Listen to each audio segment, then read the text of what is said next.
جانم فدای تو، ای جان فدای من. مادر مرا سپر، مادر دعا بده.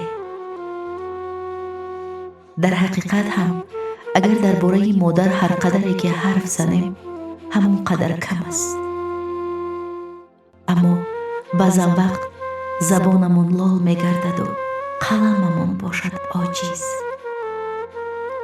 واقعا هم کف دستان مادر زمین اولین طفل نوزاد بوده، روی زانوهایش ابتدای زندگی هر فرد است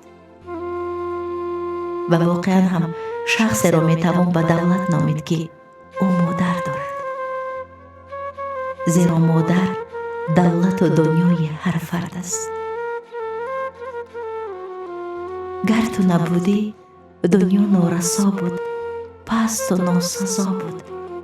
ایا مادر، ایا مادر، گر مهر گرمی تو نمی بود ما این گونه نرمدل و خاکسار نمی بودیم. گر خنده های شعله بارت نمی بود چیزان خورشید نور می پاشید. گر اشک دیده هایت نمی ریختند زمین یک دشت خاکساری می بود.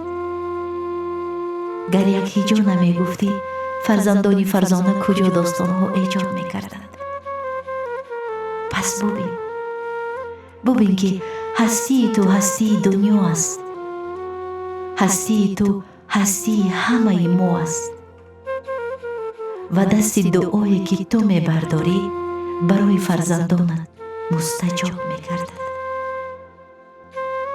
پس بیایید این لحظه شما مادران برای فرزندانتان دست دعا بردارید تا همیشه با ایشان باشید و دایم و صحت و سلامت، چرا که دعاهای شما فرشته های زمینی البته که مستجاب می گردند.